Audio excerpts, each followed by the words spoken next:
Hello, everyone. Before we get started with FECast episode 55, a 2020 retrospective, just a few quick things. First of all, thanks to our patrons at patreon.com for helping keep FECast going and helping us pay our editor.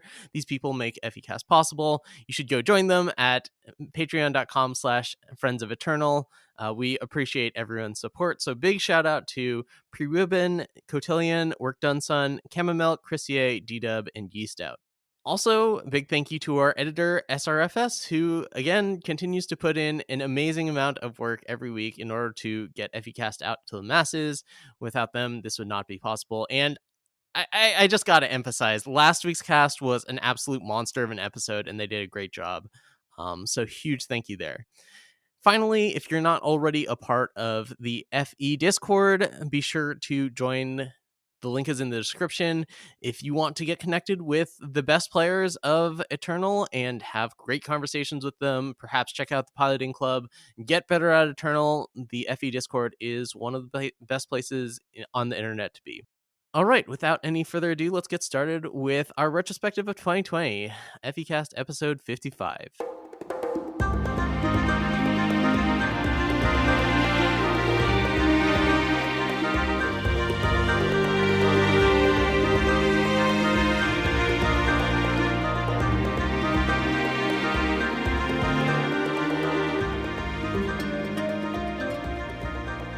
Hello, everyone, and welcome to episode 55 of FEcast, a 2020 retrospective. Today, we're going to be taking a look at all of the great things that happened in 2020 with regards to Eternal and looking fondly back upon some of our favorite memories. I am one of your hosts, Sunyveil, and along with me is fellow Worlds competitor Stormblessed. How's it going? It's going very well. I assume just like most of our listeners, I am ready for 2020 to end. But as we reach the end of 2020, we are going to spend this episode of FEcast doing a retrospective, some of the highlights of 2020 for Eternal, and then we'll go over some of our best situations, our best ofs of Eternal in 2020. Yeah, and something I should probably mention is that we are recording this on December 30th of 2020. So by the time you listen to this, it's probably 2021. Or if you are one of our most loyal followers, you might be listening to this on New Year's Eve. But in any case, one thing that we noticed while preparing the show doc for this episode is that, boy, a lot of things happened in 2020. I mean, I know a lot of things happened in the world, but a lot of things also happened in the world of Eternal, and it's really cool looking back upon all these, and I hope that you listening at home or on the road or wherever you're listening to FEcast will enjoy reminiscing as much as we have. Before we get started on that, we would like to give a quick Tuesday Night Eternal update. We just finished the first set of tournaments with the new set, and I believe they took a break for the holidays, obviously. The next tournament is going to be January 8th, and it's going to be a throne tournament early Friday morning. It is a Friday. Yes, that's right. Yes. I was thankful enough, fortunate enough, and hopefully I did a good job. I was able to cast the one on Tuesday Night Eternal for the Expedition tournament, and it's been really interesting seeing how the metagame develops, right? You thought that it was going to be a bunch of Argenport or FJS Valkyries versus Bergen's Huru Control, but then one of the teams came in with a bunch of Xenon mid-range, and Kolokoma brought a very interesting Haunting Scream plus Molder Muck plus Hermit Gardener deck, and it was very fun to cast and very enjoyable to watch. Yeah, let's take a look at the results from the first month of tournaments. We have 4 winners. Stormguard 798. The Stonescar Master built a deck that ended up winning an ECQ and going to Worlds in the hands of Skelly and took down, I think it was the very first Tuesday Night Eternal with Stonescar themselves. We have Apple Chips Worlds competitor, TheBoxer Worlds competitors, both winning tournaments and earning their spots in the Invitational that's happening at the end of the season, and the Burgund Control Master. So those are the 4 winners. We also have wildcard spots. I believe there are going to be 4 wildcard spots based on point system. The current leaders are Old Man of Eternal, the Overmaster, who's been around since anyone can remember. Ip Longno, Male, and Ash Acer, certainly no strangers to the community and the competitive scenes themselves. Yeah, but there's still a lot of Tuesday Night Eternal left, and all it takes is, you win one tournament. Even at this rate, anyone can still become a wildcard slot if they enter enough tournaments. So there's still, I believe, 8 more tournaments to go, followed by the Invitational. and maybe I'll participate in one or two, or maybe I'll be able to cast another one or two, and it's a good time all around. Just if you want to play, otherwise watch and enjoy watching some competitive Eternal. Yeah, we talked to Telemokos the other day on our show, and it sounds like things are going great. I looked at the numbers for the last tournament. Looks like the numbers are going up, and just looking at the names of the players, you can tell that this is pretty serious competition. So it's good to see that doing so well, especially in the absence of an official tournament series right now. So enough advertising for Tuesday Night Eternal.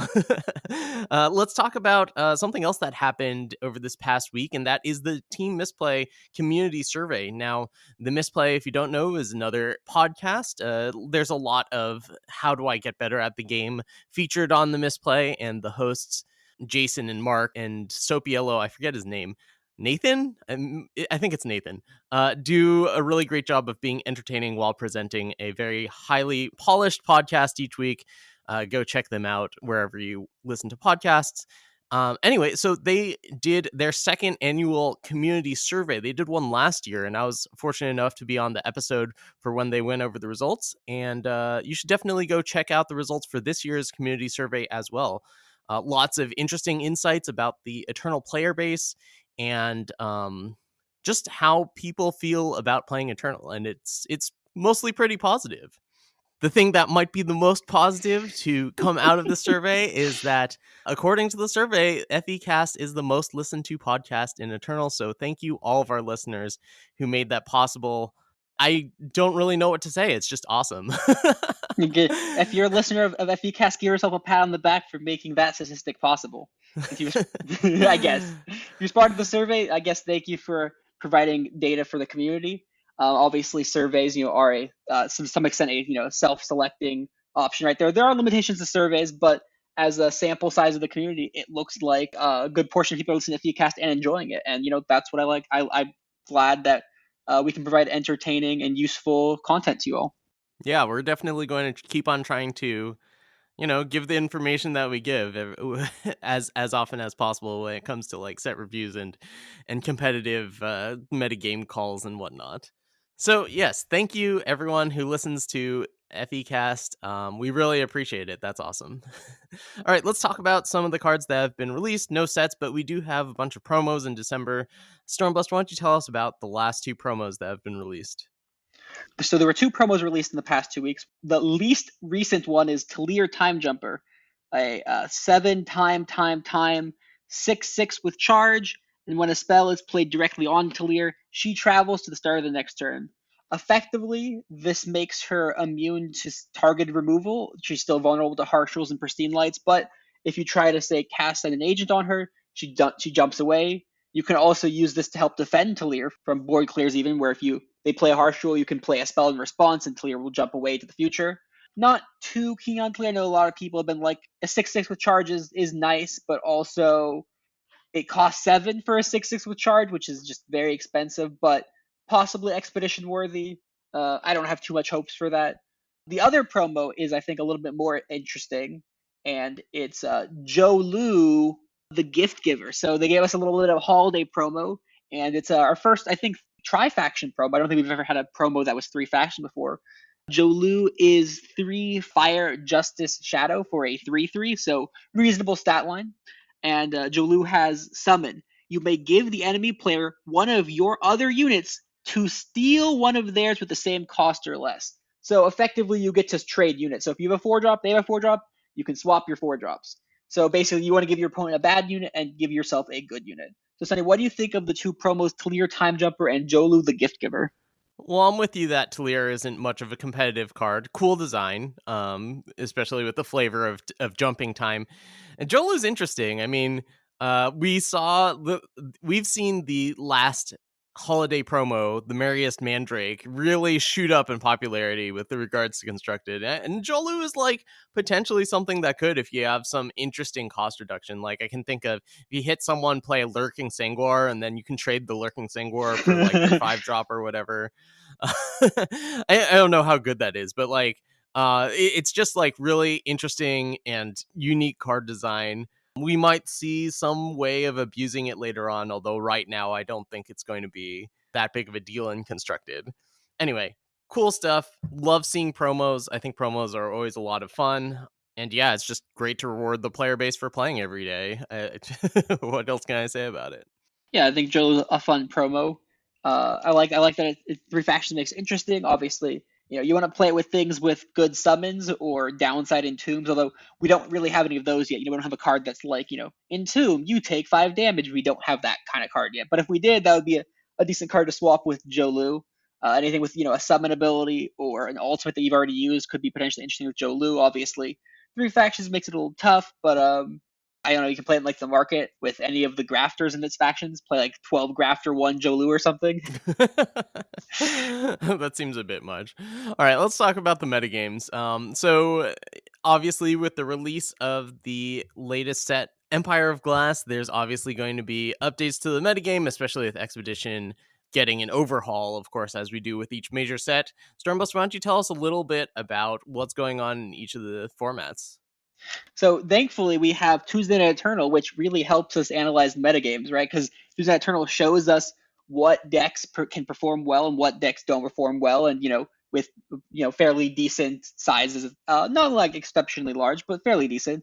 Like it's shown us that in Expedition, anyways, it looks like like for example, it looks like Overloader combo doesn't look like it's performing that well. I think it went like 5-8, 5-14, or 8-16 or something like that. Like it did not look like it did very well in the past. Like I think like 7 people brought it and no one brought it past like 10th place, which is saying something when tournaments are 21 and 28 sizes respectively. Like I think 7 people brought it and no one did particularly well with it. We've seen that Wind Chest Valkyries, Fire Justice Shadow Valkyries has done very well. You've seen that there's still a lot of room to explore even, right? The metagame had evolved past the first week. We saw some interesting like Colacomas when Colacoma dubbed Canada Transform. I'd recommend taking a look at Colacoma's deck because that deck looks really awesome. Haunting Scream plus Molder Muck, you get to keep the 3/3 flying Molder Muck afterwards, and you put the other one in the Void that has flying in charge now. So if you ever pull it back out of the Void, you can then recur that already has flying in charge. Hermit Gardener seems like it finally might be time for that card to actually be good. Like when I was casting, every time Hermit Gardener hit the field, it was just a massive powerhouse. The one other key piece of the metagame, I think Expedition has been the Speaking Circle. Some decks are trying to be aggressive to go over it, but if you're playing a mid-range or control deck of any stripe, you really want to have either Speaking Circle in the market or Speaking Circle in the main deck because that card is very, very powerful. As for Throne, I haven't touched Throne too much, but it seems like it's very similar. There are some powerful cards that have been added. Obviously, Throne will change less than Expedition. The big cards that were added include Exploit and Krull, and I think we're waiting to see a little bit exactly how Throne will develop. We'll definitely see more insight on that with the next Tuesday Night Eternal. But if you're looking for new Empire of Glass cards to put into your Throne decks, like at any cost Feln, it's going to get a lot better with Exploit. Playing these aggro decks get a lot better with Krull in them. So there's room to explore these in both metagames, but I think that Empire of Glass has been a very good set for each.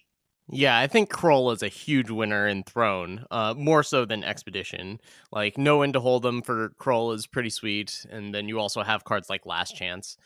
Yeah, one thing I want to bring up is in Expedition, we're seeing a lot of Mandrakes. I don't know if this is the same experience as you've had, but I've seen so many Mandrake decks. I think like it's a fine deck. It's a good synergy based deck and punishes people if they're not interactive. But I think that like once people figure out the ways to interact in the format, people aren't going to be able to amass such huge boards of just like mandrakes and be able to build up their synergies as much. So I don't think that we're going to be in the Mandrake reign of terror for super long or anything.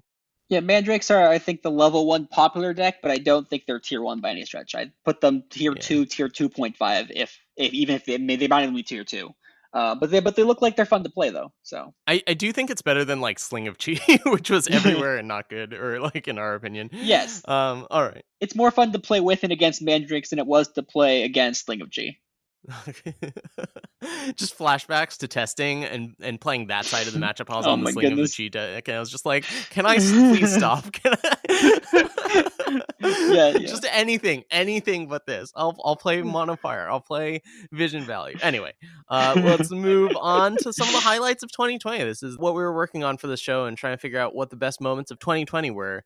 in the world of Eternal, and you look at these and you just begin to realize how long 2020 has been, how much has happened, and that's kind of awesome. Yeah, so you might not remember this because again, there's been a lot that's happened in the world in 2020. It feels like it's lasted forever. But we'd had a set released on February 11th in 2020, and that was Echoes of Eternity. Yeah, Echoes of Eternity with key cards such as Volatility were released back then. And following up on Echoes of Eternity, we also had Whispers of the Throne. Then we had Shadows of the Spire, followed by large set Argent Depths, followed by small sets Awakening and Bastion Rising, and then finally the set we just had released, Empire of Glass. So we've had a number of really interesting sets and a number of, let's say, jacks that we might not have preferred to have, but overall, we had a lot of really good sets released in 2020. Yeah, so some of those metagames were not the best. I brought up the when we were talking about this earlier, I brought up the Aramot's Machinations metagame, where Aramot's Machinations is super busted. Also, of course, like super Jack heavy metagames. But those metagames didn't last very long. I mean, most of them were a month at the longest, and many of them were shorter than that.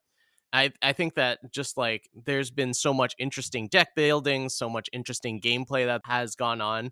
We've just had such a great season of competitive Eternal with both Throne and Expedition, and yeah, it just felt like these sets were awesome, and I've really enjoyed playing Constructed during this time. Yeah, so in addition to all the sets released, we also had a wonderful competitive season with a number of highlights. Me and Sunny were just thinking about it, and it was just a blast. The last thing that happened, but the testing group of Sunny, myself, and Cassandrith, Collector, A Rank, and some other people on TBC. I felt like we broke Expedition at Worlds with our Vision Value deck because it was just such a powerful deck. I mean, it was so powerful that I took it to Throne. That's how much I believed in the deck, right? Yeah, Stormblessed, you shouldn't tell the audience our testing name of the deck because they'll get confused. They'll know it by the name of Fire Control. Oh my So goodness. yeah, It's that called was awesome breaking the metagame. I mean, we weren't the only ones to break the metagame.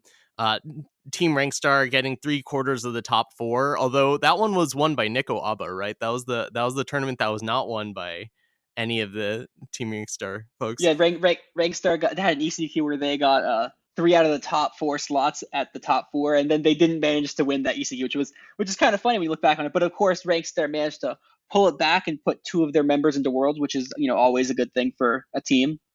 Yeah, and I mean that's just like utter domination of the tournament, right?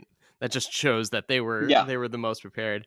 There were many other tournaments that were just awesome for myself. The All Friends of Eternal finals between me and Keith Peleg, that was really awesome to see. Bruised by God's return, coming back to Eternal and winning the first tournament of the new season, that's super awesome. Of course, BBG is doing great things with Legends of Runeterra on his own. And watching Camomilk take Even Elysian, which was a completely it seems like ridiculous to believe that Even Elysian was ever an unknown deck, but it definitely was. It was a deck that no one was playing and no one was thought was very good, and taking it all the way to the finals was a lot of fun to watch, and just unfortunately falling a couple games short. Yeah, curse Cam Milk for giving us the curse of even Elysian on the metagame. So blind on the metagame for so long. But no, I like that moment, even though even Elysian ended up being not fun really to play against, or really, in my opinion, to play with as much. But it was still great to see. Again, no one saw it coming. It was the cards were just there for a long time, and Cam put them together in the first rough draft of the deck, and then got iterated upon and became even stronger. And it just shows, there's always more room to explore. You can always find a different deck. There are possibilities out there. The metagame isn't always as fixed as some people might like to think it is. One of my other competitive season moments is when TBC broke into what was originally thought to be, just the Xenon dominated metagame with the Rakano ECQ that Sunny ended up piggybacking on and had a fun little stream. I think was it your birthday or something where you just had a bunch of people on as well in the call? Oh yeah, I actually got an email from Darwolf saying you shouldn't do that during tournaments because I play the ECQ like that. So yeah, let's just forget that ever happened. Although it was a lot of fun. But I mean, the fun part of that was, first of all, a friend of mine, Jaffa, or is it Hoffa? Yeah. I guess it's actually Hoffa, but I cannot separate that from Jaffa in my mind because that's what I've known.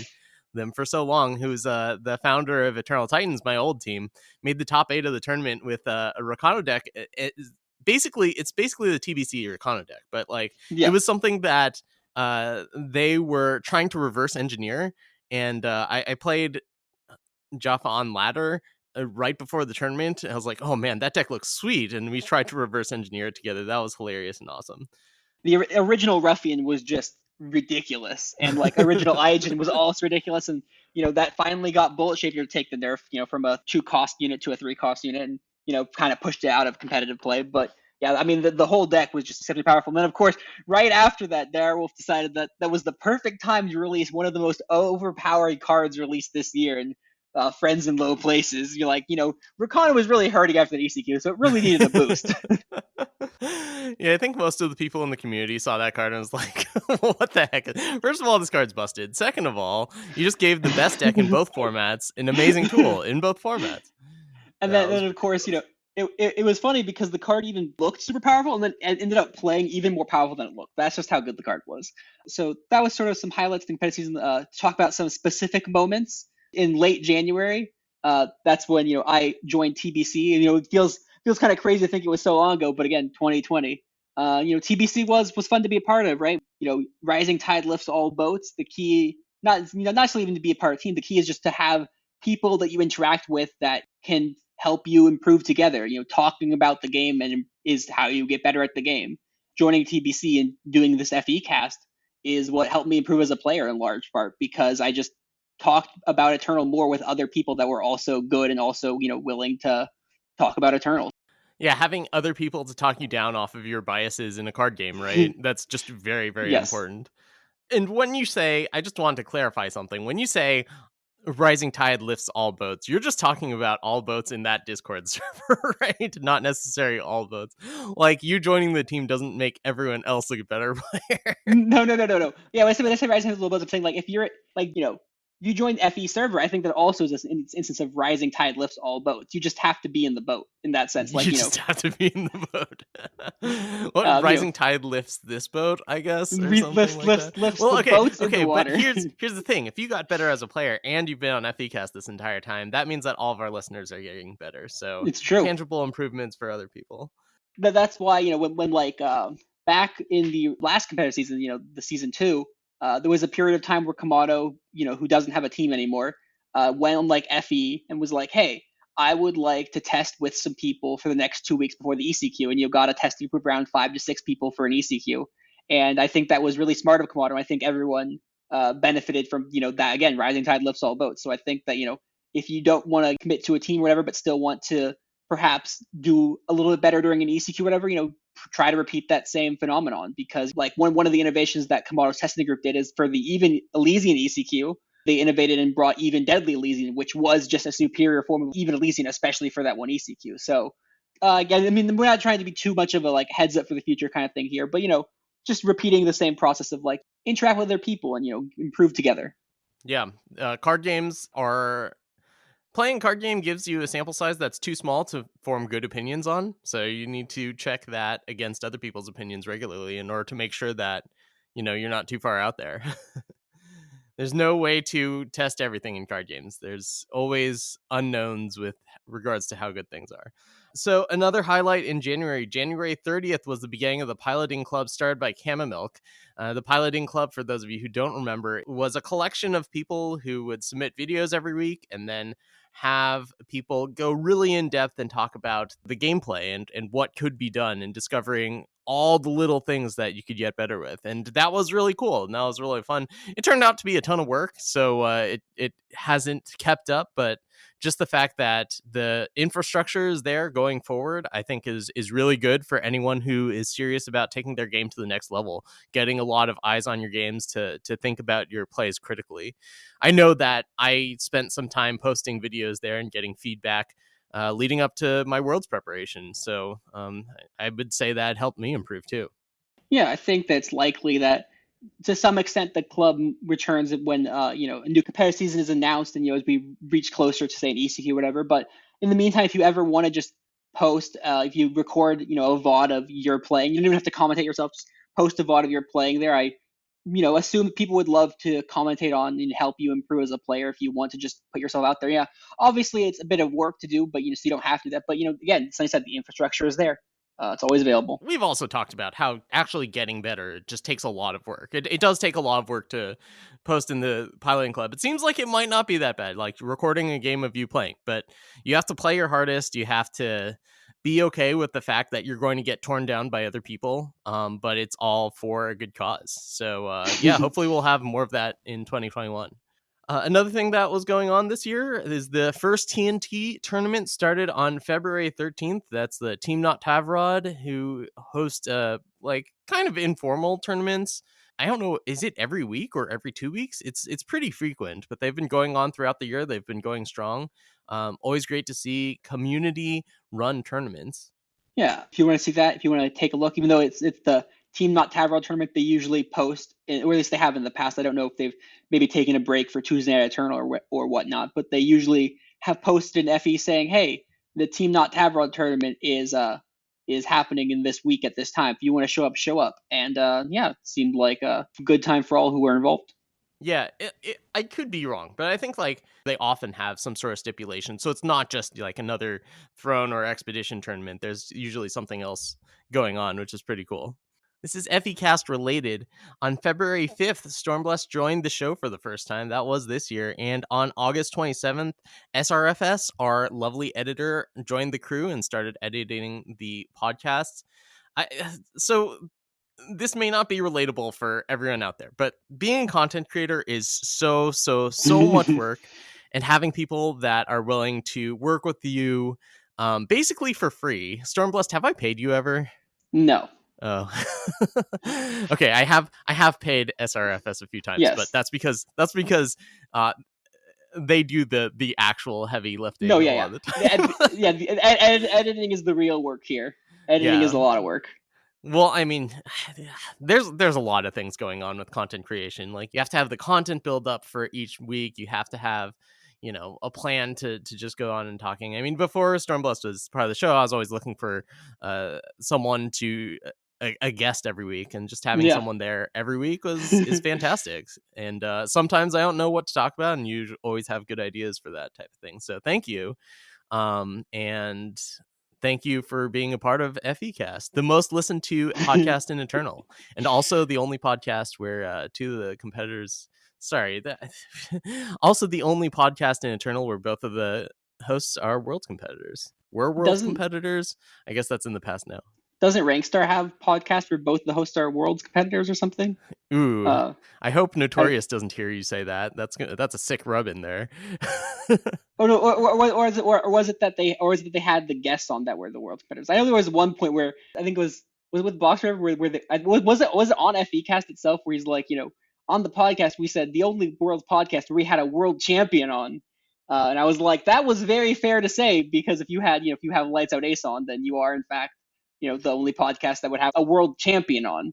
That is true. That is true. But hey, FECast has been a huge highlight of 2020. Thanks again for everyone listening, everyone that makes it possible, our patrons and the people that are part of it. I mean, I do a lot of the work for the show, but definitely a lot of credit goes to Stormblessed and SRFS for making FECast what it is. And also with that, I mean, I mentioned this in our world show, but like having that cast with I don't know if it was all four of us, but TheBoxer Oh yeah, and Collector are regulars on this podcast, or regular guests at least, and all of us going to Worlds was just totally awesome. So that's a huge highlight for me. that was fun to have the podcast where we had the four Worlds competitors on, and some of the best names in Eternal were it was very fun to have a podcast like that. So another cool thing that Sunny did for the community on May 5th is when he launched Friends of Eternal Fantasy League, which was sort of a fantasy draft of Eternal players, and it would be like, who does the best during the tournaments. It was a little bit late into the season, but it was still a good time. As that is, one of the things next year is expanded version for most of the season, because obviously the more games you can have, more tournaments you can have for a fantasy league, the more fun it is in many ways. So it was a good time then, and it will be a good time in the future. And it was not it was very nice of Sunny to put that on, and it was very fun to be part of that. Yeah, congratulations again to the Overmaster for being the champion of the inaugural Friends of Eternal Fantasy League. Next year, we're definitely going to keep it going, and we have the full season in order to do so. It's going to be open to anyone who wants to join. We're going to have an expansion draft. The people who are already a part of the league are going to get to keep their players, but hey, there's new great players popping up all the time that are probably undrafted, and yeah, you'll get if you want to play in the league, you definitely can, and you'll get a shot at drafting any of the players that aren't currently signed or theoretically signed, fantasy signed, however you want to say it. So I'm really looking forward to that in 2021. Of course, that is predicated on having a competitive season, but we're just going to keep on acting like that is a sure thing, I suppose. Yeah. All right, on September 7th, we have the launch of Yeti Spy, which is a collection tool. It's pretty nifty if you haven't seen it. I don't feel like this is that well known in the community, but I've checked it out and it seems pretty awesome for those folks that are building a collection. It takes your entire collection and it looks at Warcry for what cards are showing up in a ton of decks. And it checks your collection against that and gives you recommendations for what the next cards to craft are. If you want cards that are going to be played in a lot of different decks. So definitely check that out if you haven't already. Just another example of a member of the community creating a great tool for Eternal players. I mean, Eternal Warcry, like it's not on our list, but Eternal Warcry is like the holy grail of the Eternal community. Yeah. Shout out to Stever Cakes for keeping that going and setting it up way back in the day. It's been around Yeah. since forever. Shout out to Steer Cakes. And Without Eternal Warcry, I don't think we'd have an Eternal community. yeah, so Stever Cakes, super awesome. But Yeti Spy, another example of a great tool created by a community member for the benefit of the rest of the community. So if you're new, if you're building a collection, definitely check it out. And that launched in September of this year. Yeah, and then the next one on our list is on September 26th was the launch of the Eternal History Project, also by SRFS. And it was, I mean, obviously it was the stats that we all love and has changed the game. We all want to make our numbers the highest numbers we can make them. It became a numbers game. Got to have the top number of 64 as possible. And of course, Sunny's leading that count with over the past 2 seasons has double digits of top 64s, which is or day twos as it were, which is very incredible. But yeah, so the History Project is a lot of fun. It's fun to see what statistics people are leading the pack on as far as consistency goes, as far as how high they get up. And if you are interested in joining FEFL next year, History Project is probably a good place to go to find who you want to recruit your roster, right? Because that's where the stats are. Yeah, our own reference page, and I mean, card game players by nature are numbers people, right? We're obsessed with statistics and probabilities and stuff like that. So just having this tool to look at how well people have done over the course of Eternal's history and see their tournament finishes all in one place without having to go digging very far is just awesome. Thank you so much, SRFS, for making that tool. I think it was just like an afternoon project for them. They're just like, this seems like an interesting thing to do.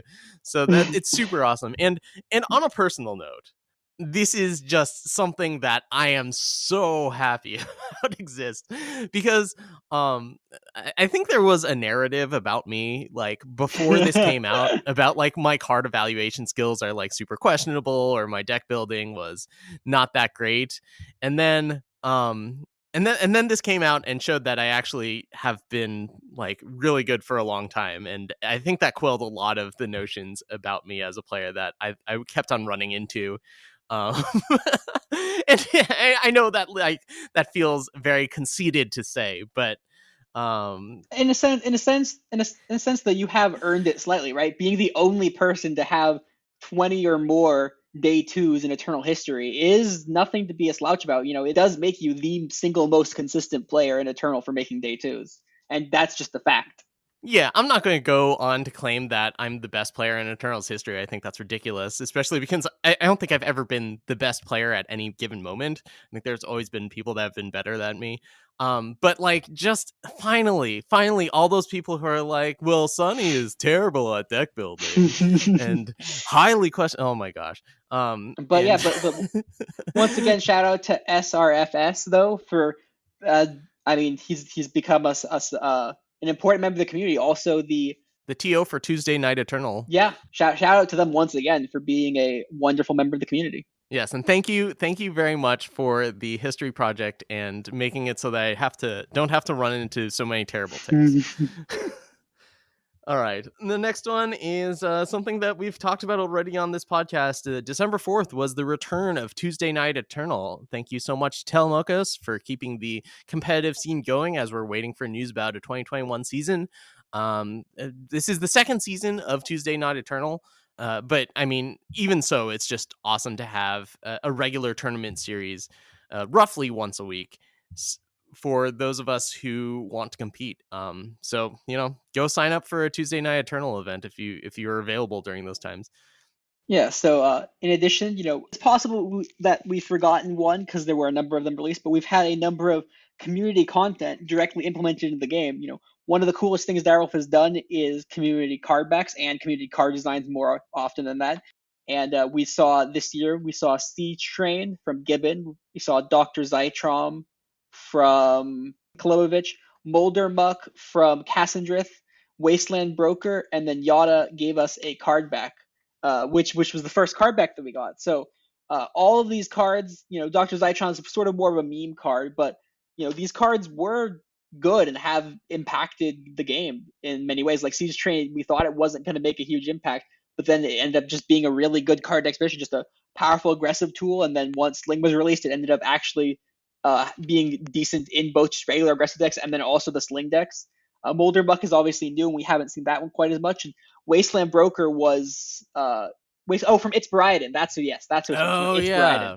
Yeah, so Wasteland Broker was obviously so good as a 4/5 that Darylf had to nerf it down to a 4/4, and it's been a lot worse as a 4/4. But made such a powerful card that it had to get nerfed. So we had a number of community cards released this year, and I believe there's even a few more in development that were achieved at the end of this year. I think there was also a person that managed to achieve a community card design without having streamed a single time. So we'll see how that turns out in 2021.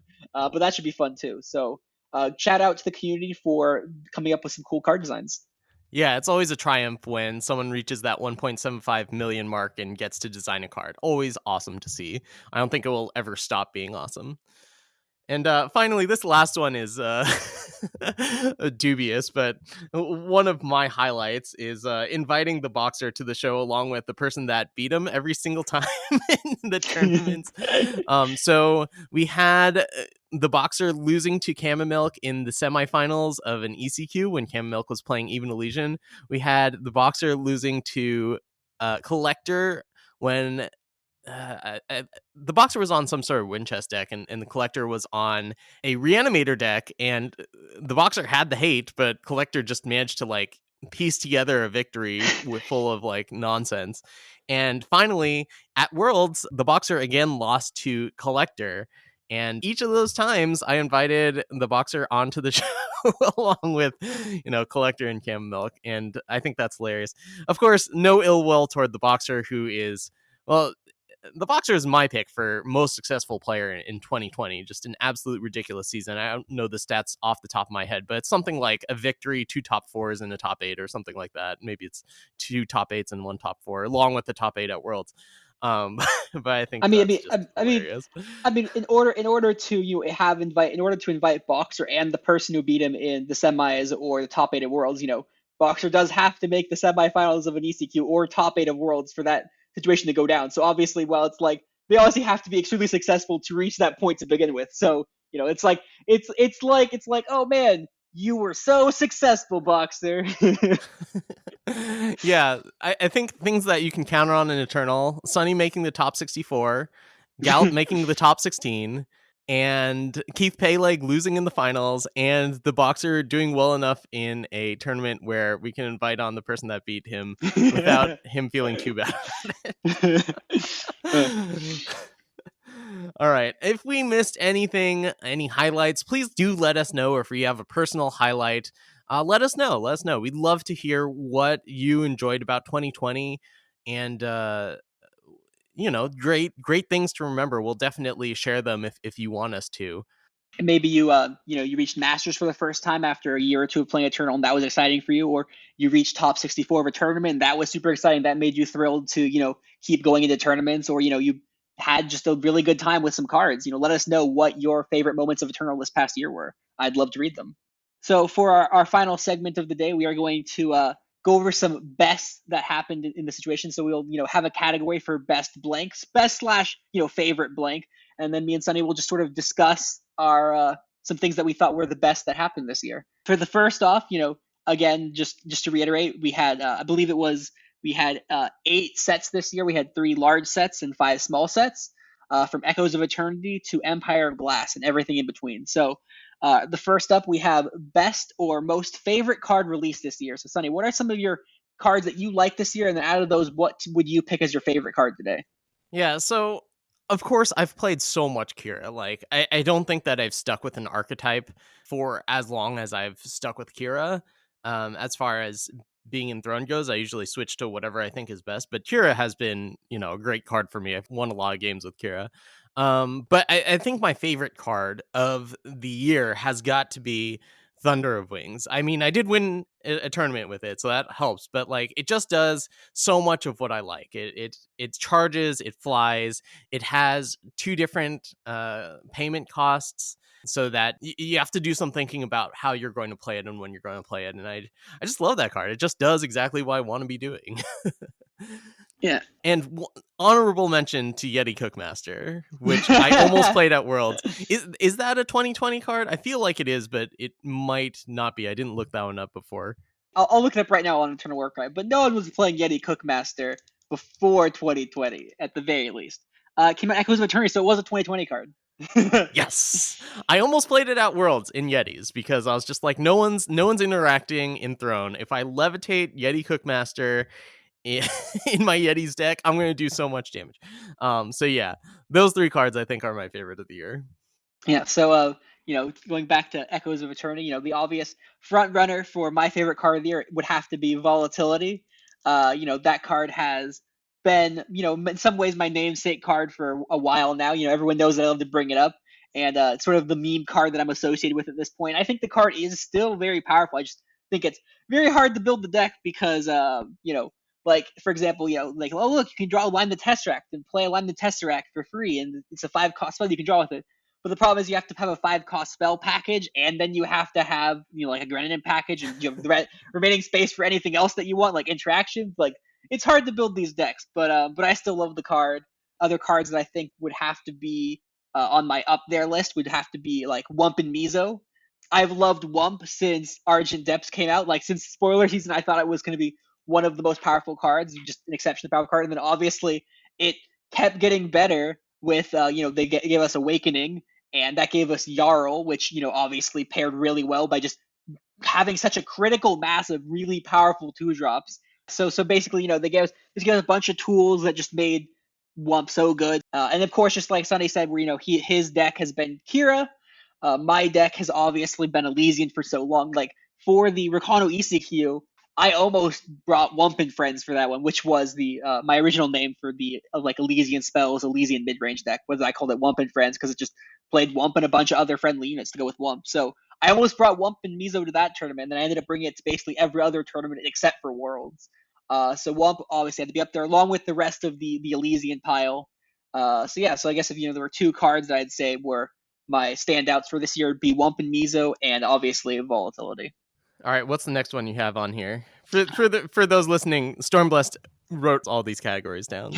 So for the next on my category, I want to just kind of take a brief bit away. So, like, what was the sort of quote unquote best competitive match, or what's a memorable match for you that you remember from a tournament that you thought was exceptionally interesting? Was there like intricate play long decisions, or just something funny happened? Now, we were discussing this previously, so I know one of the things that me and Sunny are both agree on, but I'll let Sunny explain it from here. You remember in Worlds where I guess you were playing, so maybe you weren't watching, but they cut to you Oh versus yeah. A rank, I think, in Expedition. Oh yeah. Oh yeah. That was so. Oh my goodness, so. What was really funny about that from my end is that so the moment they cut to, I like punted hard. I made a huge misplay at that moment. So I go into Discord. They cut to it. I was like, no, they cut to it right as I made a huge misplay. And then Collector goes, "Don't worry, Stormblessed. No one's going to know that you made a misplay because no one can tell what happened in the slightest during that match." Yeah, so for those listening, this was a fire control mirror in the Expedition. Sorry, vision value. It was a vision value mirror. And basically, both players have completely stocked hands. I think both players have played a Mave and drawn some of the cards off of it. I guess you would know better, but like the board state is completely impossible to parse. I looked at it. I went back to look at it because it was really funny because BK just loses his mind and chat goes loses their mind, and you enter the game state, and me and A rank both have 12 units in play, and we both have 9 cards in hand. We literally both have as many resources as you can possibly have in a game state. And then what's even more amazing is that eventually chat realizes this is still game 1 and we're 40 minutes in. Yeah, that was a good moment. Yeah. Another moment that I remember, we bring this up a lot, but Camomilk against TheBoxer, I think, in the Oh, semifinals of that ECQ, where Camomilk is playing even-handed Golem, and Camomilk goes down to 6 in game 3, and the hand is absolutely dreadful. It's like 3 power, a Taller's favored, and like 2 cards that don't matter at all, and everyone's like F in chat. And then he rips like even-handed Golem into even-handed Golem, and then just wins very easily from there. I think that was like, sorry, TheBoxer. This is coming up a lot. But anyway, we did discuss a match that was awesome, and I think a lot of people remember in our pre-show. Stormblessed, why don't you tell us about what is atop both of our lists? so I assume the community also thinks of it as the Roshi match, which was Roshi versus I don't remember the other name of the opponent. Jose Carlos. Jose Carlos, yes. So Roshi versus Jose Carlos, and they were both on a Roshi deck. One Roshi was playing a 5-faction even World Pyre with Severins, and then Jose Carlos was playing just Xenon World Pyre Severins Reap. They both went down to like 10 cards in deck. They were both just slinging a bunch of Severins at each other. It's all your fault over and over again. Just like the most nonsensical game states ever, just back and forth, like going for like 90 life and 10 life to swapping life totals without vicious rejuvenation even. Just the most wild slings ever. It was just a hilarious match. If you haven't seen it, that was it was a throne ECQ, right? It was an expedition ECQ. Yeah, so that was during the Throne Championships over the summer. That was a top 16 match between Jose Carlos 2121 and Roshi. Yes. Both of them were playing even decks. Both of these decks were Roshi's design. That's actually, that should probably be a highlight in itself, is the decks that Roshi has built, and like that's been a ridiculous part of the community. You look at these decks and they contain 4/8 of the Huru main deck, 4 Soul's Rest. Just should not work, but I guess World Pyre brings it together. I do not know how these decks work, but they're awesome, and I'm glad they are a part of Eternal. I'm glad that the more consistent Roshi deck ended up winning that match. I guess spoiler alert, but it doesn't really matter because the journey is the fun part in that match anyways. So as far as other matches go, another Worlds match that I'd recommend would be like Collector versus TheBoxer. If you haven't seen that, no, I don't want to mention Worlds too much because it just happened. But if you're looking for just like really tight play on both sides to help improve yourself to think critically about the game, like watch that match. Or Lights Out Ace versus Gage to watch that match, like because those matches were the players playing at the peak of their gameplay. Like and there were a couple minor things that could have been here and there, but for the most part, just excellent play from everyone. And those matches were just incredible. For my end, one of my favorite matches that I had that was actually on camera was my top 8 draft match, the one that got me into Worlds. But the reason I still like it is because like at every opportunity, this commentators are like, and here's what Stormblessed is likely to do, and then I make like a completely different play.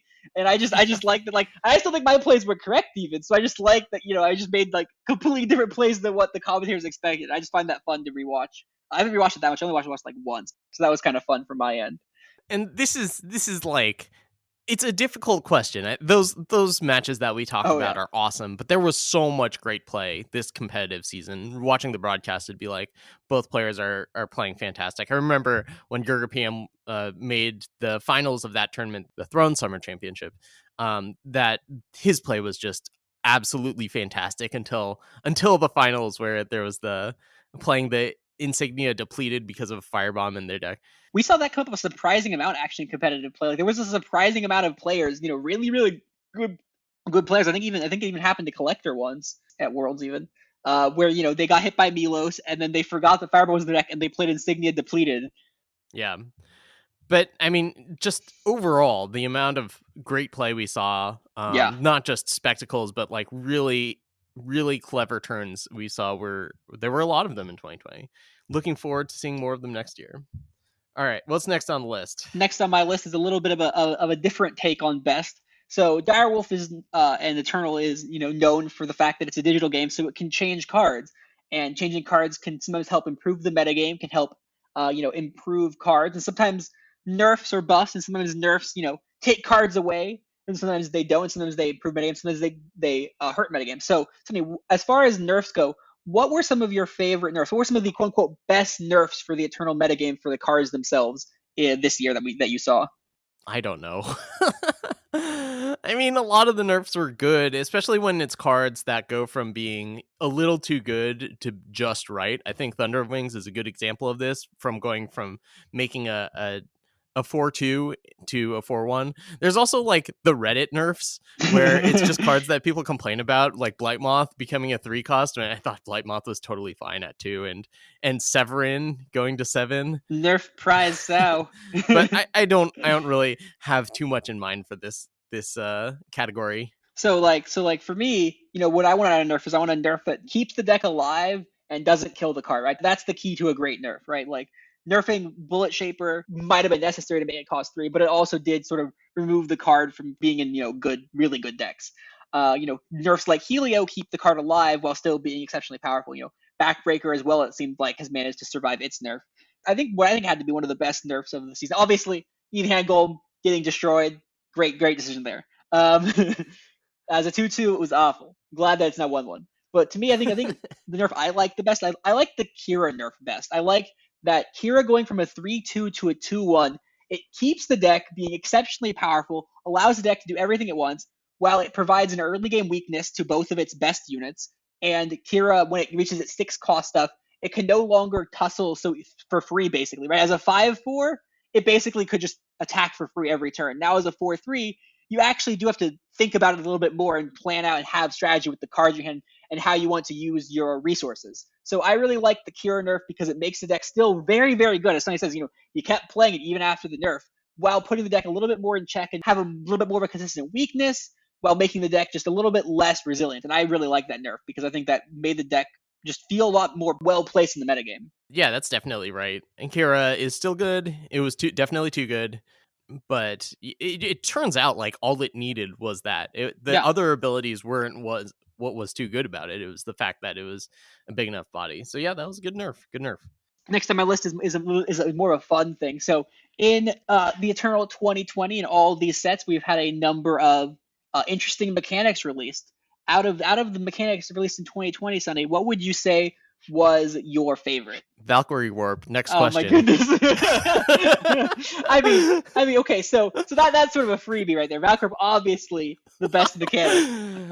No, seriously, I enjoy Plunder. I think Plunder is awesome. It turns, like, I thought it was going to be super busted, and it's clearly very good. Like, plundering a Jotun Hurler with the Maveloft Huntress, right? Classic line, very powerful. But it turns out like sigils come at a pretty big cost nowadays when we have a lot of really great powers that we can play. And treasure troves, being able to cycle your power and late in the game is awesome, but costing 2 does make you take a severe tempo hit. So Plunder just seems to be right at the sweet spot of not too powerful. It's really good at avoiding situations that are pretty unfun, and it's a really complex mechanic too. I mean, maybe that's not the right word. The decision making you have to do when deciding when to plunder and what to plunder is pretty complex. So like it leads to a lot of really interesting gameplay. So that's my pick. Yeah, Plunder is far and away has to be the best mechanic Darylf has released, based maybe even in Eternal completely. Maybe aside from markets, which I'll discuss in just a second. Plunder incredibly skill testing while also resulting in really good gameplay because it allows you to fix your draws. Right, the best thing to Plunder is to plunder into power, but being able to get a treasure trove as well makes the mechanic feel just really good. It allows you it produces less non-games. Right, you want to have actual games of Eternal, and Plunder is the mechanic, even more so than Pledge, that really helps ensure that games are happening of Eternal instead of, being stuck on 2 or 3 or, flooding out. So Plunder, great job from Direwolf. Other mechanics that were released this year, that looked like it was going to be like a maybe whatever, that ended up being maybe the most powerful mechanic this year was Corrupted.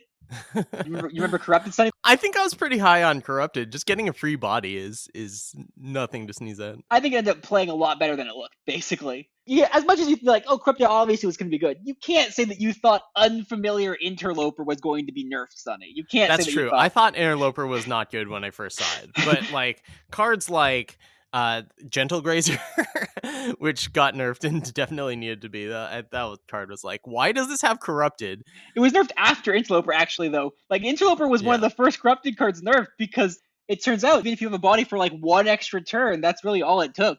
Especially because Interloper was one of the cards I believe was used to help make Splashed Machinations a thing, which was really funny. Man, that's so funny in retrospect, even though like at the time it was super miserable. Like I think for that tournament I was not playing Shadow, but you only needed one Shadow source for Machinations, right? Yep. So I had a Machinations that I was playing almost every game from my market, but the only way I could get it was like I guess I had Arc of Soul. Yeah, you had one. So the TBC version of the deck, which was basically the same thing, didn't play any Shadow Sigils, but Sunny was playing one.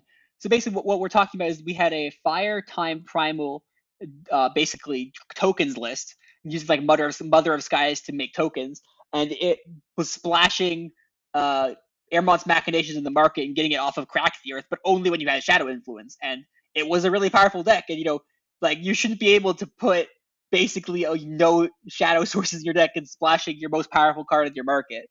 Yeah, I never had any issues with Shadow Influence in that deck. Yeah, so I think the other standout mechanic from this year, this is sort of cheating, but this is half my show, so I'm going to cheat if I want to. I think markets were really well done this year. Now, obviously, this is cheating because Empire of Glass, but last year Eternal, we just saw 3-cost market access with merchants and smugglers, and this year we really saw an expansion from that. We saw interesting cards that influenced the market in the small sets, but we saw, starting with the spells that were really interesting at first, it was like, how good can these be? Thought these were obviously going to be good because they only cost 1 to get to the market, and they ended up playing really well. And then we got etchings, which were really interesting. And obviously now with Empire of Glass, we've gone full throat with markets, and I love it. I love all the unique ways we get to interact with the market, pulling things out of the market, putting things into the market. And I think markets is one of the greatest things Eternal does, and I love seeing how many unique ways Darylf has managed to design cards around the market.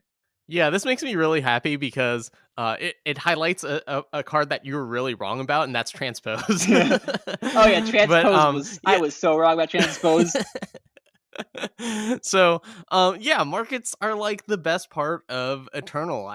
They lead to so much interesting deck building, so much interesting gameplay, and I think increasing the access to markets was a great thing that Eternal did. I understand what they did to begin with, knowing that the market is as powerful as it is, making it so that it can only be accessed with 3 power units, but just having so many different ways you can create a market is super awesome to see. One downside is when you have like some sort of combo that you have like 12 or 16 copies of market access for the card. I don't love seeing that, but other than that, I think the additional ways of accessing the market, and it just leads to really really great gameplay. And that's why we're all here, right? Or most of us. Eternal's gameplay is really good, and they keep on expanding on that. So props to the developers for making Eternal great. Yeah, at this point, long-term listeners of FECast will remember a long time ago FEcast with Eric9099 talking about markets, and maybe I should revisit that idea because markets are at this point so different than they were back then because there's so many more ways to engage with them that episode probably needs a major update. Oh yeah, definitely. Back then, 3+1 was still even a thing. While Yeah. it still might be worth listening to, it definitely could use an update. So I'm going to cheat a little bit and say that markets were probably my second favorite mechanic of Eternal this year, after Plunder, because Plunder was No. After Valkyrie oh Warp. yeah Valkyrie. Don't I, lie. I will concede though, Valkyrie Warp has play just like I didn't speculate that this would be the case, but I said that it was possible Valkyrie Warp would play better than it looked, and it does play better than it looked. I still think the mechanic is awful and just completely random and whatever. I don't mean like random as in gameplay wise. Gameplay wise actually feels okay, but like it just mechanically is just random, and like flavor wise is random. It's just an odd mechanic, but Feels it bad. it does play better than it looks. So I will concede that the gameplay is better than it looks. So I guess props for making a kind of dumb mechanic play pretty well actually. So, anyways, moving on to the next on my best list. Let's start with Sunny. What was your favorite large set release this year? So for reference, this was Echoes of Eternity, which featured cards like the corrupted units.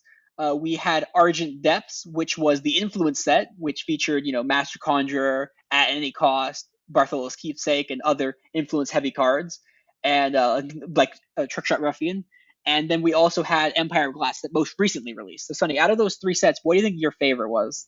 For me, I think it has to be Ardent Depths, just because the influence system is a really cool aspect of Eternal, and making it so that there are cards that you just have to be super committed on a faction, or cards that get better over time the more you have that faction, and also the etchings, which are some of my favorite cards.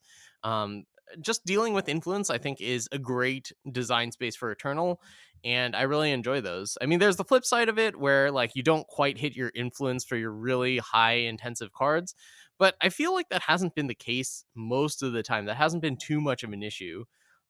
Decks, or at least successful decks, have figured out ways in order to get the influence consistently that they need. The one downside to that set, I think, is Silexes, which I think are still pretty ridiculous. But and I want to see Silexes be changed in some way or other. But that being said, I think that building on influence is just a fantastic thing for Eternal to be doing. I think the influence part of that was really good. I think it is the most recent set, so there is a bit of recency bias here potentially, but I think my favorite set has to be Empire of Glass. I think Empire of Glass was very, very fun. I think Empire of Glass, I mean, as I said, I love markets and I love plunder, and this set gives me both markets and plunder. I also love the set design overall because I think there's no super standout cards. As we were talking about precast, some of the standout cards like Exploit and Crawl are obviously super powerful. Exploit maybe is the most ubiquitous in that sense, as far as just slap it into a shadow deck.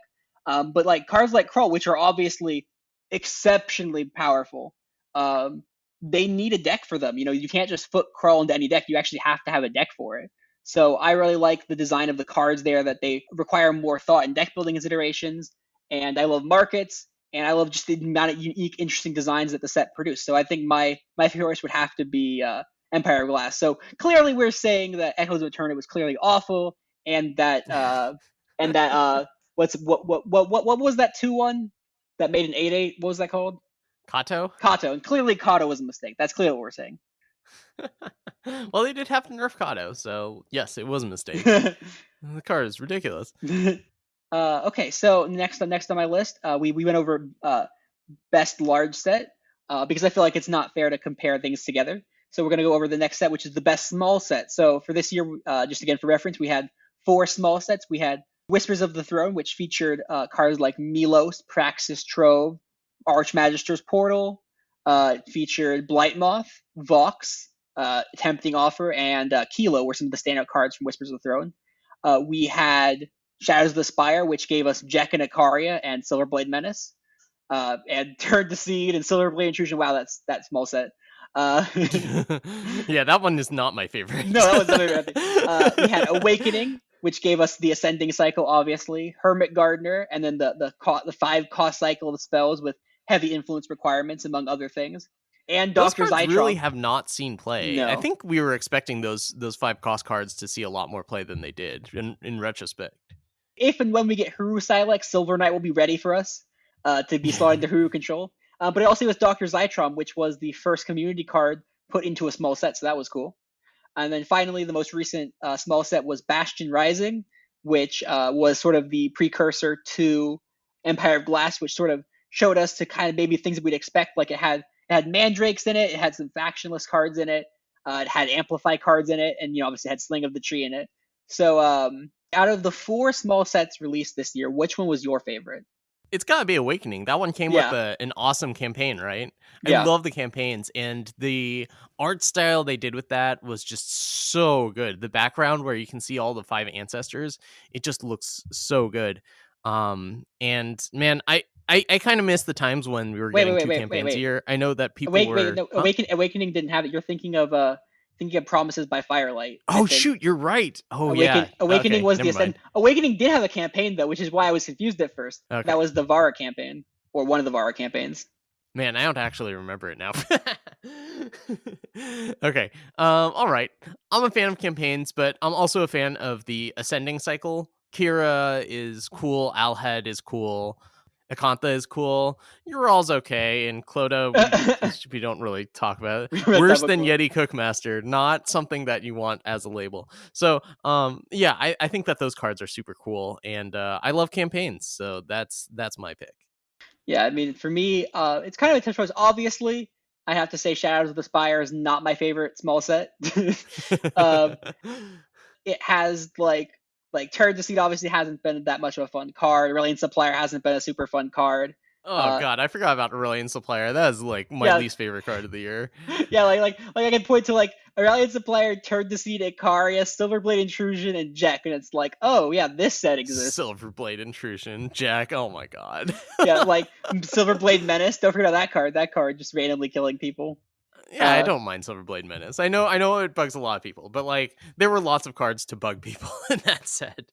Wrath of Kyphus obviously is a card that near and dear to my volatility heart, but I think for me the best card that was released in that set was probably Mother of Skies as far as like a play pattern perspective, because that was actually an interesting card design that gave you interesting deck building considerations. But yeah, overall, not my favorite set. The other sets, we had Whispers of the Throne, which just kind of gave us Archmaster's Portal, which ended up resulting in a really cool pair of ECQ decks that was also brought to Worlds, if I recall correctly, with the Portal and the 6 cost curse that ramps up. What is that called again? Restrained action? Restrained action. Yeah. So putting Archmaster's Portal and Restrained action in the same deck to sort of help boost the power level of both was a really inspired deck building. And obviously, for some people, Vox and Kilo have been standout cards. It's really interesting that the factionless deck that exists right now is really only possible because we keep getting like one factionless card in every small set.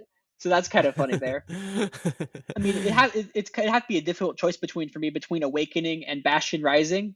Bastion Rising gave me one of my favorite new cards, which is Know Thy Enemy. But I guess I'd probably have to go with Awakening as well because Awakening just had a bunch of really interesting cards. Maybe not every card saw play, but like Reactor Forge obviously resulted in interesting decks. All Head is an interesting card. Hermit Gardener is an interesting card. Kira obviously resulted in a really fun deck.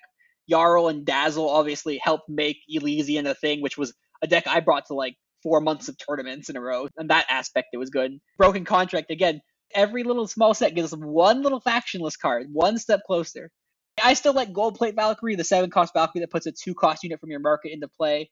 I know it's not necessarily like the best card ever, not even probably a good card, but I like unique market access. So I think overall that probably would have to be my favorite set, especially because there weren't really any standout like, oh, this card's awful and was just awful for everyone. There was no Sling of the Chi, there was no Jack. The closest thing we had to bad gameplay was Kira, and I know some people really didn't like the Kira deck, but like Kira is really skill testing and surprisingly interesting to play against once you know how the deck works. So play with and against. So I didn't mind Kira so much. So I thought Awakening was a really good set. So me and Sunny are both in agreement there that Awakening was our favorite small set. Yeah, one more thing about Kira. The most miserable card to play against in Kira is Silverblade Intrusion. And that's Shadows of the Spire card. Yeah, no Again, kidding. here we are back to that. So to cap off this sort of best of recap, just exploring things we enjoyed from the year, let's talk about some of our favorite decks this year. So Sunny, hit it off with either your best or favorite, or just decks you liked across this year of Eternal.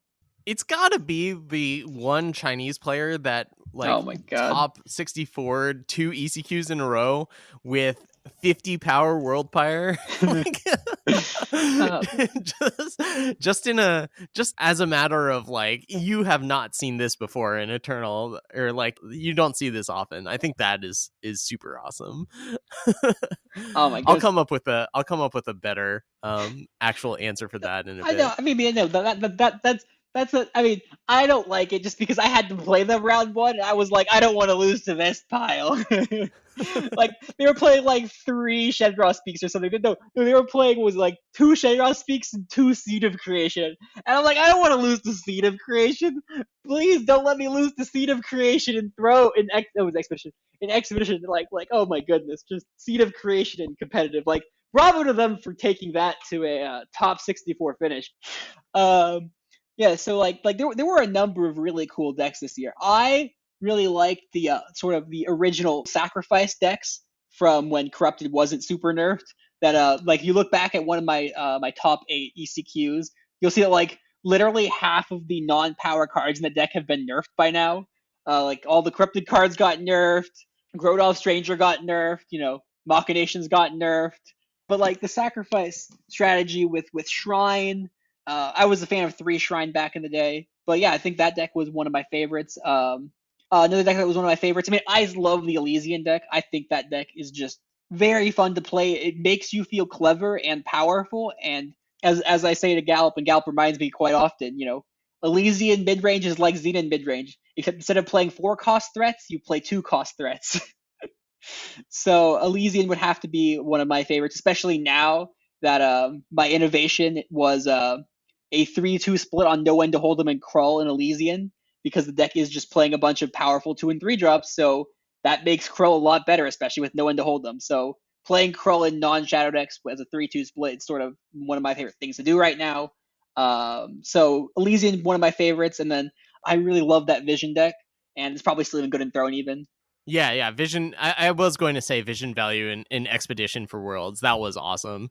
That deck just felt so far ahead of the metagame. Even though I went like, I guess I went 1-2 with it or whatever. But that's more of a me problem than the deck problem. It just, I don't know. That deck was a lot of fun to play, and it was interesting to play too. It wasn't just good; it was also interesting. Yeah. I was going to say that the Boxer's deck, for when he won the ECQ with the Kilo Vox deck, that was awesome. Yeah, 5 faction Yeah. Kilo Vox was super interesting. Even Like, though I lost to it, and that was like miserable because both times I think I put the Boxer on a not very many outer, and he got both times.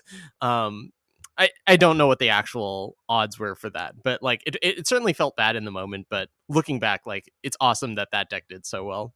yeah, I remember seeing that deck on ladder. The advantage to for like the Recano deck where it was just obviously busted and could be reverse engineered. I saw 5 faction Kilo Vox on ladder a bit, and I was like, "There's no way this deck is good, and there's no way I can even reverse engineer it, so I'm not gonna try." So Yeah, good luck. yeah, like good like trying to reverse engineer that pile. Like how many like 1 and 2 and 3 of that deck played? Like it was a very well tuned deck. Along with that line, like the restrained action Archmagister's portal deck, Oh yeah. if someone like has a broken version of that deck going into a tournament, good luck figuring it out. Oh man.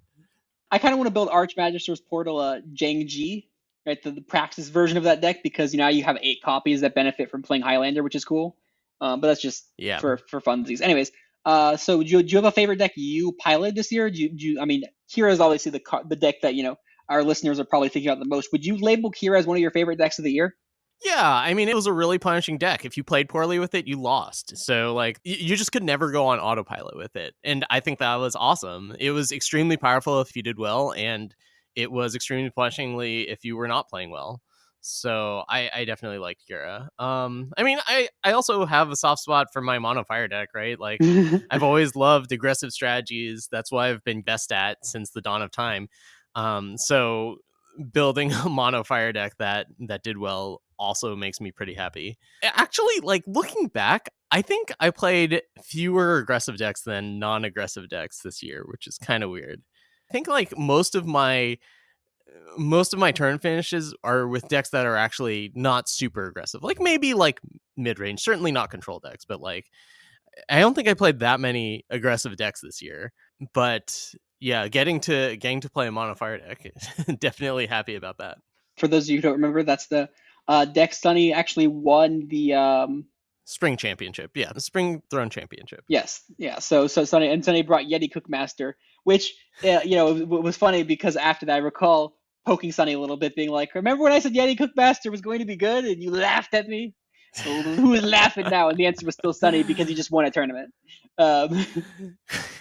You miss 100% of the shots that you don't take. Wayne Yeah. Gretzky, Michael Scott, Stormblessed, and Stormblessed just says that every card is great, just so that. Oh no, I don't say every card is great. I said Transpose was terrible. Remember? And that's when you learned your lesson, and never again did you say a card was not playable. No, I say cards aren't playable all kidding, the time. Of course. Yeah. Anyways, so yeah, so that was our that was sort of a best of lists that I was hoping you would enjoy just hearing us kind of banter back and forth about things we enjoyed across the year from a variety of different metrics. Let's move on to our next and final segment, looking at 2021. So what is in store that we're going to look forward to? Well, one thing, and I haven't mentioned this outside of the podcast, so this is kind of an announcement time, but kinks have to be worked out, is that I'm going to be running, in addition to the FEFL, I'm going to be running a fantasy team league. The idea behind this is that you get your squad of however many players. There's going to be 5 active slots per ECQ, and you set 5 people to active for ECQ, and based on some points payouts, you're going to get to compete against other teams. I'm not sure if it's just going to be a running points total, which would be fine, a reasonable way of running this, or setting teams against each other. Like, so you can register 8 people as your team, and another team can register 10 people, but everyone only has 5 active members at any time. And then we can have matches for various teams against each other for the various ECQs. I think that would be a lot of fun, and I'm looking forward to trying to make that thing, because I know people are really passionate about their teams in Eternal, and there isn't really an arena in order to make the team roster really relevant. So that's what I'm hoping to do in 2021, and I'm looking forward to it. Yeah, I mean, obviously, the underlying assumption behind this FEcast and most FEcasts until it is announced is obviously that we are looking forward to season 3 of Competitive Eternal, where we're presupposing that there is going to be a season 3 of Competitive Eternal. And that's obviously what we are looking forward to in 2021.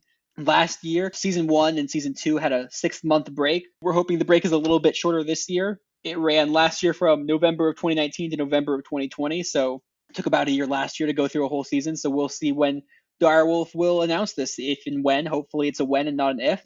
But yeah, again, we're looking forward to it. We're obviously looking forward to more sets, right? That's a card game thing, right? You want more sets, more small sets, more large sets, more shakeups, more fun designs. Obviously, right now, we don't need more sets immediately because we just got a really interesting set released, and we're having a great time with that. But obviously, at some point, 2021, we're going to want more sets, and Darrow will probably deliver on that one. And then obviously, the final thing to look forward to, Sunny, is more FEcast with me and you co-hosting FEcast with guests attached, and going over more things, as things go on, updating the market FEcast, perhaps doing my mythical Who's the Beatdown FEcast that I've promising for so very long. Yeah, definitely. This year has been awesome for those 3 things: the competitive season sets and FEcast. And we're looking forward to next year being bigger and better. So, we can't come soon enough. All right, well, that's it for this week's FEcast. Hope you enjoyed that retrospective. Again, if you have any favorite things that happened over the course of the year, please do let us know. Post in FEcast part of the FE Discord, or, you can @me at Twitter, and I'll relay the information to Stormblessed, and we'll talk about it on the next show. But thanks for listening. Thanks for helping make FEcast the #1 podcast in Eternal. Until next time, we will see you in the friend zone. The Friends of Eternal Discord is the best place on the internet to get better at Eternal. We have players of all skill and experience levels, all happy to help each other out on basically any aspect of their Eternal gameplay. And making all this possible is our generous patrons over at patreon.com. If you'd like to support FECast or Friends of Eternal, consider donating at patreon.com/Friends of Eternal. Thanks again for listening, and until next time, we'll see you in the Friend Zone.